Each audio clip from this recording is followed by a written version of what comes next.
Wednesday, and I hope you're well. It's Wellness Wednesday. I hope you're well. I'm Chrissy Regan. Thanks for joining me. And lots to chat about today, so much so that I had to type myself some notes. Bear with me, so I've had a pop-up coming here. So today I'm going to share some insights from some experts all over the world and update you on what books I'm reading, because I have a strong desire to keep learning and then to share what I learn. And I'm juggling a few awesome books at the moment. And as part of my online wellness school, I've been interviewing some experts from all over the world across a whole range of different health and well-being topics. So I thought I'd share some insights into that today. And so I'm just going to pick up the first book that I've started. So this is the book called The Last 1% by Trevor and Julian Cowan. And both these authors are based in North Queensland, where I live, and this is a book about personal satisfaction as well as professional success.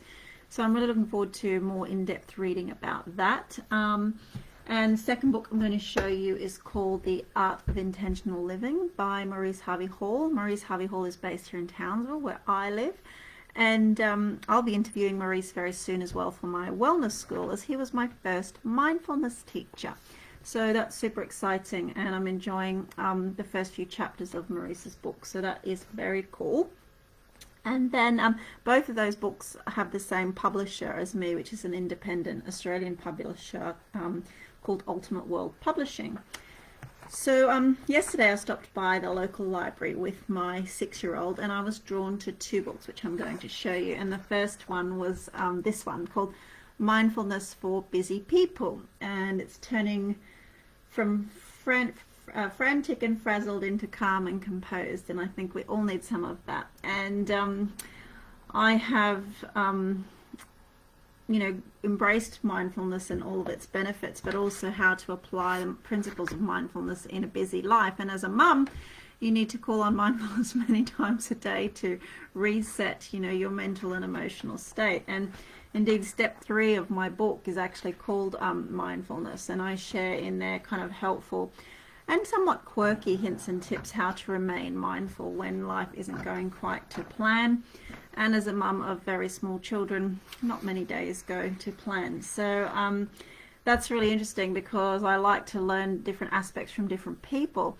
And funnily enough, I was contacted by a lady last week who's also authored some books, and she writes a lot of articles for magazines and podcasts, and she wanted to share some of the tips from my book around quirky mindfulness stuff. And so I sent her my book, and she's posted me her book. So I'm looking forward to seeing how she uses that information. So that's really cool.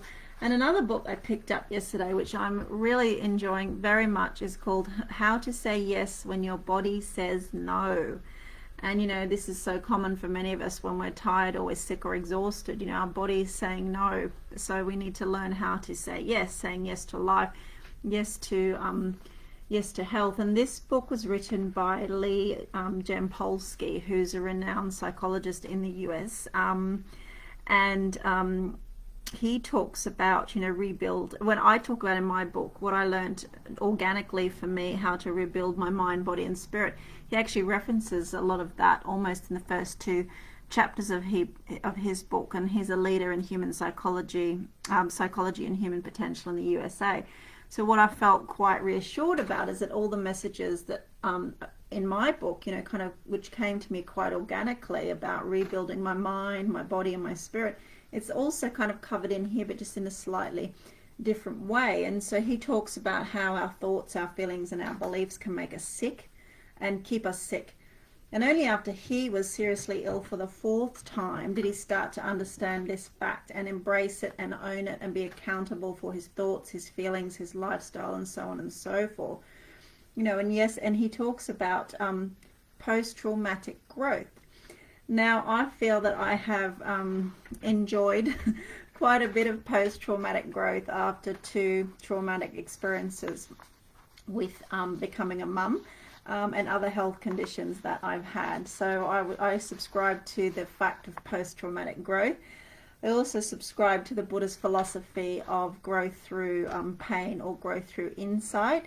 And often in my book I talk about how sometimes it's hard to have the insights unless we have the pain and the suffering beforehand, because you don't necessarily have your aha moment or your stimulus or your impetus to make changes in your life, or to unlearn conditioned beliefs and to relearn new information that's actually going to be helpful, and to start to rewire our fears and our conditioned beliefs to help us. So it's been really interesting. And yesterday, I was chatting with a few different people.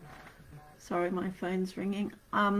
Yesterday I was chatting with someone about how it's not just any one thing that can make us sick. It's actually a whole, varying compounding interest effect. And I talk about the compound interest effect because what I see for myself is that in life, and I made this simple little chart, this is us in the middle, and we would really like to have a healthy internal state.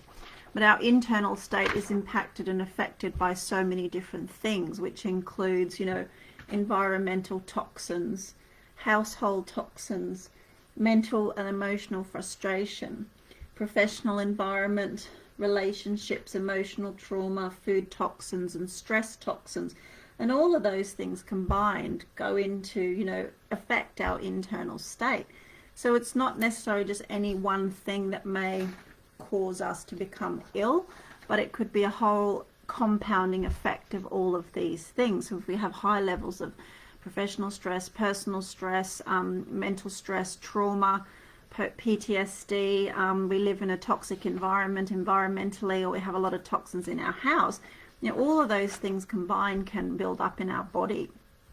And that's why I kind of call it the compound interest effect of life.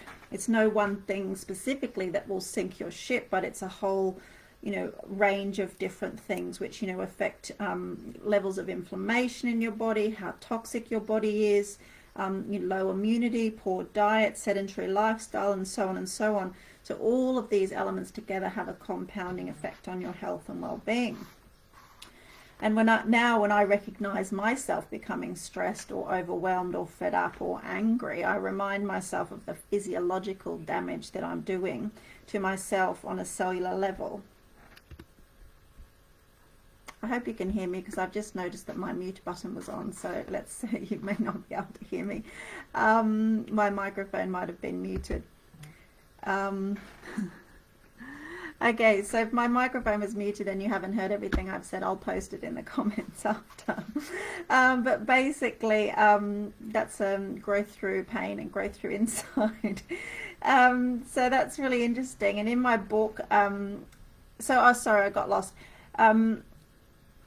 When I recognize myself becoming stressed or overwhelmed or fed up or angry, I remind myself of the physiological damage I'm doing to myself on a cellular level, and how I need to be accountable for what I'm thinking and I'm feeling, what I'm eating, what I'm drinking, and what I'm doing in order to support my health, and kind of dial back each of those elements. So I talk about, dialing down this one, dialing down. If we dial back on all of those, even just a fraction, a couple of decibels, it can have a massive impact on our overall health.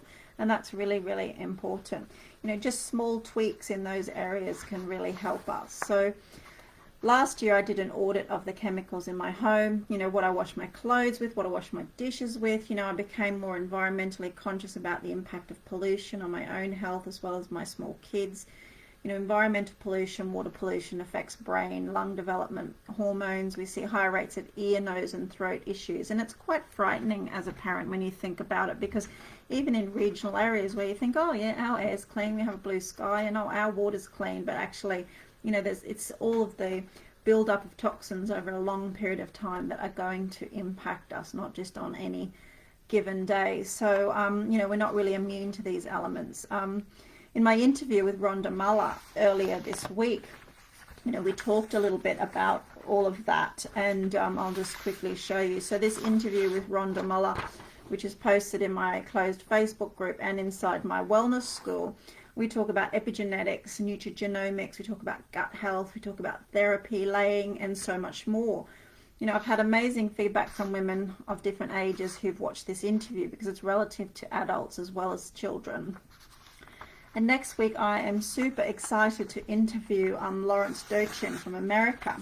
And he's just released a new book called A Book on Fear, Feeling Safe in a Challenging World.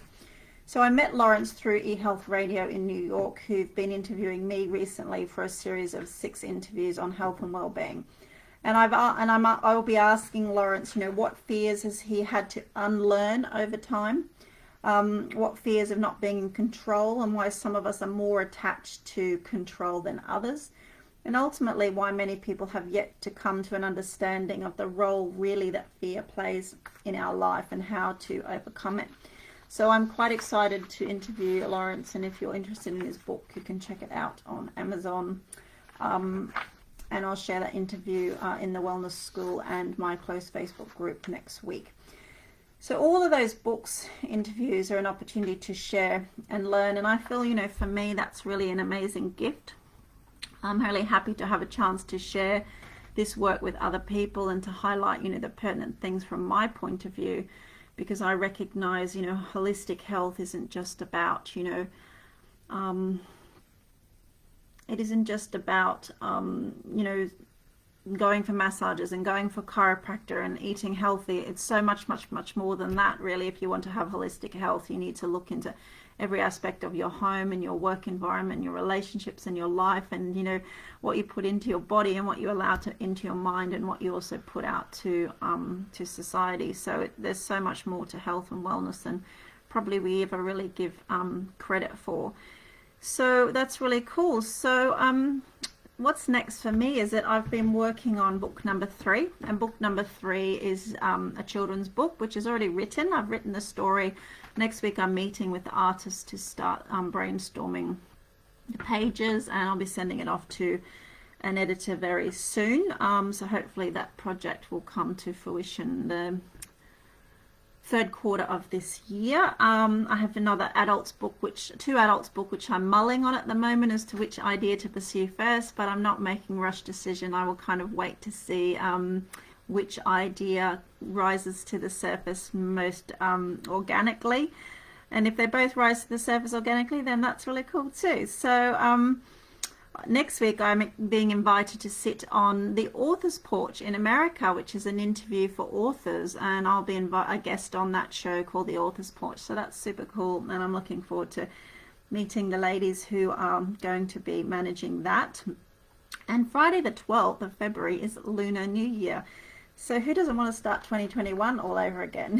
Who doesn't want that? So Happy New Year for next Friday to everyone that celebrates Lunar New Year and Chinese New Year, and in Vietnam they say Chúc Mừng Năm Mới, Happy New Year. So there's lots of good celebrations happening throughout the course of next week. And 12th of February also marks 1 month to my first retreat of 2021, and I'm really excited. I'm just finalizing the program.